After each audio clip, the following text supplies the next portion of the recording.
Welcome to Season 3 of the Get Out of Teaching podcast. I'm your host, Elizabeth Diakos. In each episode of this season, I'll be coaching a teacher around one aspect of their move out of education. You'll have the privilege of listening in on the powerful coaching conversations that move people closer to a life they love. So come along for the ride as we get out of teaching. Episode 6. Hi everyone and welcome to the show, and I'm very pleased and grateful to Shelley, who's agreed to come on the show, even though this is actually a real live triage call, which is something that I offer to people who are considering leaving teaching and they want to just have a conversation about what the possibilities might be for the future and to get a real sense of what their options are, and also to determine if now is the right time to make that change. So Shelley, I'm very grateful to you for being part of this experiment today. And I guess I want to ask you, what would make this an amazing conversation for you today? I think teachers just want someone to talk to who I don't need a direction right after this. I think teachers just need someone to talk to who understands and who can provide, hope that there's, something after teaching and that you can have a successful, fulfilling career after teaching. And so I think that's just like what I need, and what a lot of people need is just encouragement and hope and recognition of like why it's valid to get out. Yeah. Okay. Wow. That's intense. So if we were going to measure the success of this particular conversation, what would be a measure of success?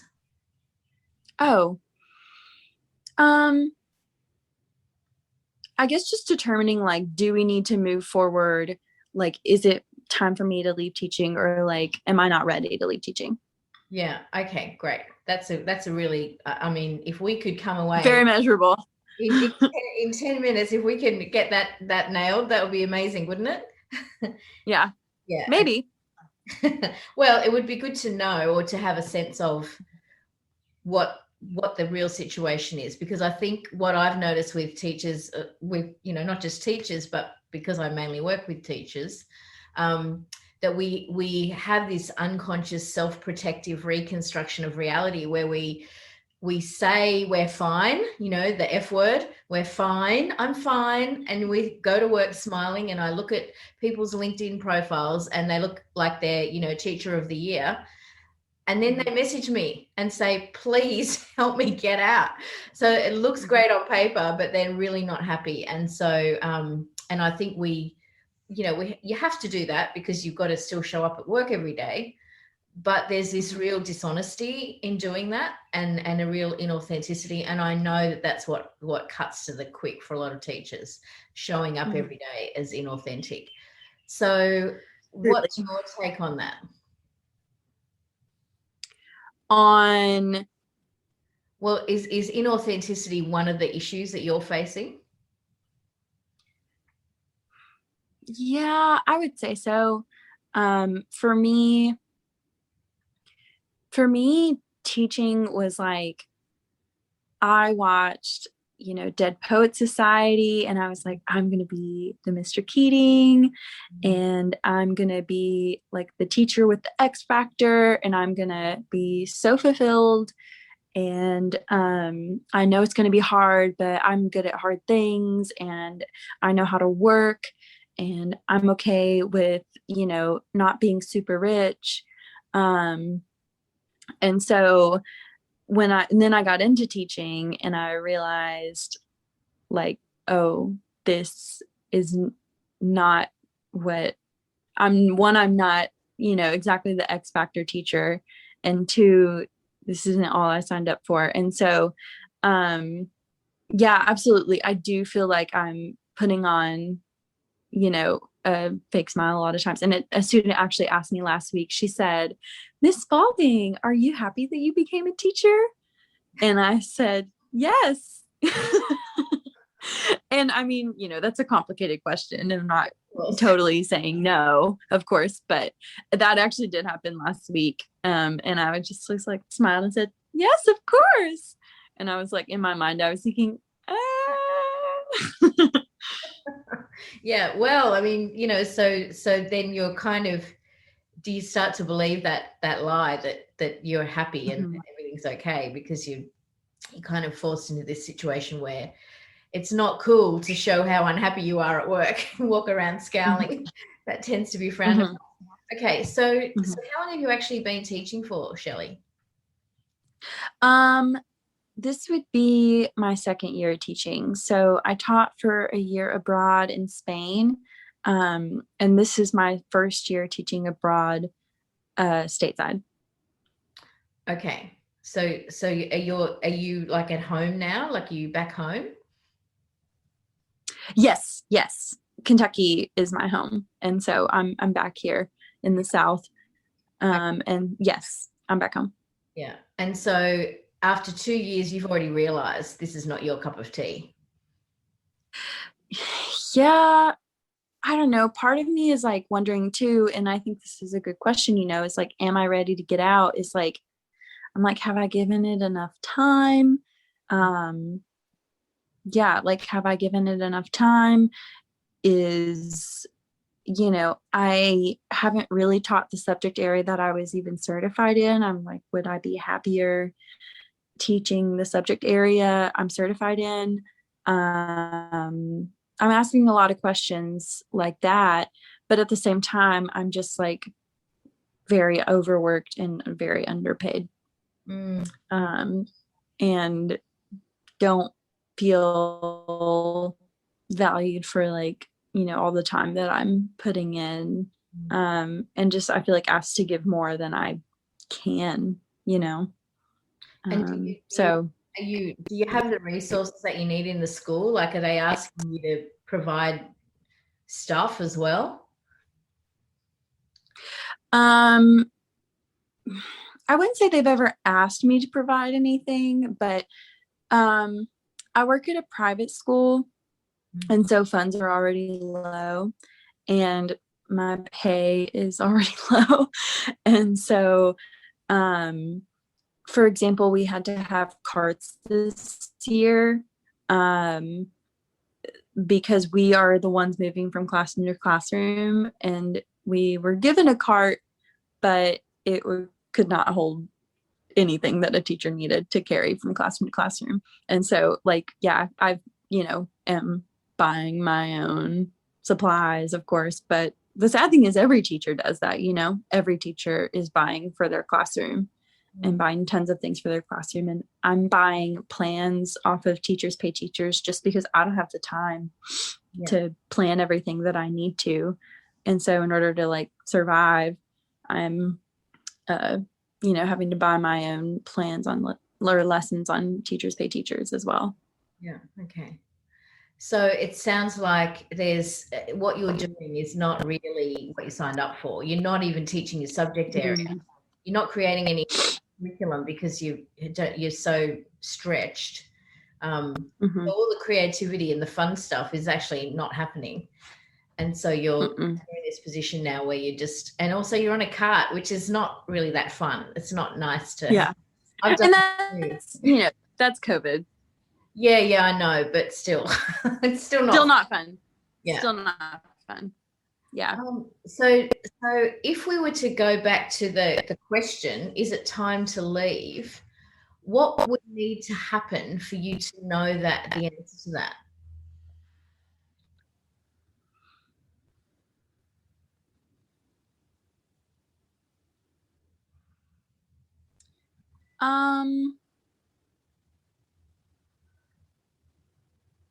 What would need to happen?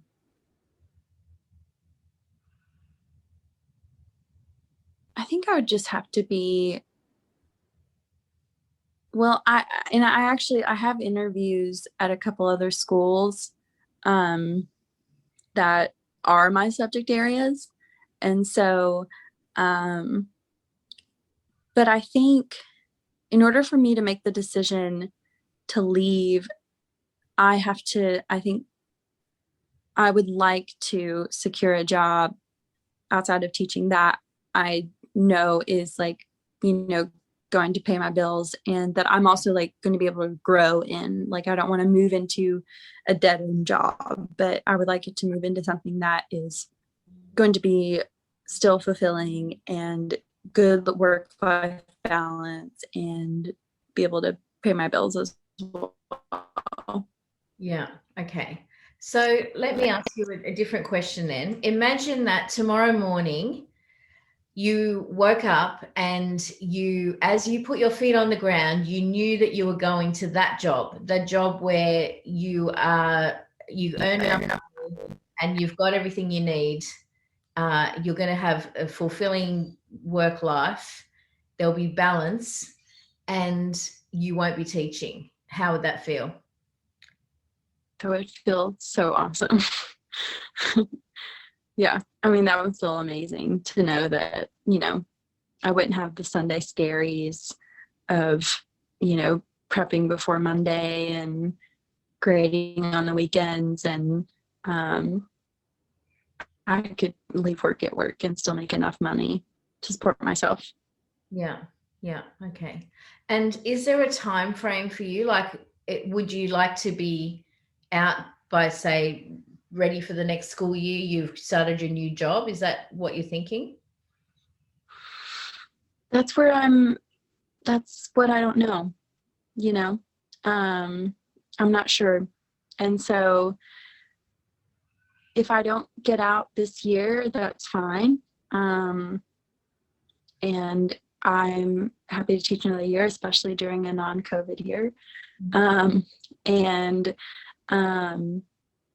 Yeah, it's, my timeline is kind of just like, I was thinking within the next year or 2 years, Right. I could be out. Mm-hmm.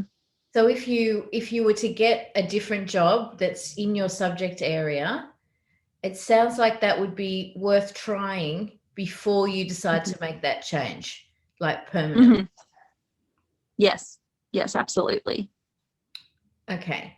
And so it sounds like right now you've made a decision, I think. Mm-hmm. So we were going to, well, the question was, is it time to leave? And it sounds like, Mm-hmm. correct me if I'm wrong, that Mm-hmm. right now is not yet the right time until you've tried teaching your own subject area. Mm-hmm. And I would agree. And that's why I've like been applying to these schools. And that's what I've thought. I'm like, maybe I would really enjoy it. And like in the non-COVID year, I could create the curriculum that I want to, and, create, some of the fun could be back in it that I did sign up for. And I might enjoy it. So yeah, I'm hoping for that for sure. Okay. So just circling back to the start of the conversation, is it time to leave? I don't think so. Not yet. Not yet. Yeah. Okay. All right. So I want to just ask you one more question. How has this conversation been helpful to you today? Well, I think it's like helped me process. It's helped me process a little bit of what I'm thinking, and because I go around in my head every day, like, is it the right time to leave? I would leave under these circumstances, et cetera, et cetera. But I mean, this is helpful to just talk to someone who has, I don't know if you've gotten out of teaching, but you help people get out of teaching. Yeah, no, I was too. Yeah. Yeah, I figured. And so, yeah, it's just helpful to talk to someone, and it's kind of nice to hear from someone like it's okay to keep going and give it another go, and it's okay to, try for it to be what you signed up for it to be, if that makes sense. Yeah. Yeah. Great. I'm really pleased because I don't go in search of people who want to get out of teaching. They usually find me. usually, not always. And so it's, I think we need good teachers. We need passionate teachers in education who want to be there and who want to work with their students and help them to, flourish and thrive in that school environment. And I would never say don't teach just because it's teaching. I would say don't teach because you're not able to do that anymore for whatever reason, either because you're physically ill, or you're mentally not well, or the school environment doesn't allow it. Like, there's a myriad of reasons that would stop someone from being able to flourish. But if you can flourish in that environment, I would say please stay in education, because we need people like you there. So Shelley, my hope for you is that you will find something that is a really good fit for you, and that it becomes a really a fulfilling and awesome career. And if it doesn't, you can give me another call and we can have this conversation again in a year or two's time and see where that takes us. All right, I'm gonna stop recording now, and thanks to everyone who's been listening. It's been really great to talk to Shelley, and I hope that this conversation, the triage call, you get a little sense of what that's about. If you want to have a conversation like this, just please do get in touch with me. You can send me a message through Facebook. It's probably the easiest way, and we can make a time to have that conversation. If this is the kind of conversation you'd like to have, here are some ways we can make that happen. You can connect with me via my website, larksong.com.au, or join the Get Out of Teaching Facebook group, or send me a message. You don't need to stay stuck in a job that makes you miserable. I offer a free 10-minute triage call to people who are ready to explore possibilities for the future. So let's have a chat. You've been listening to the Get Out of Teaching podcast. Please share it with your teacher buddies, and for show notes and other resources, visit larksong.com.au/podcast.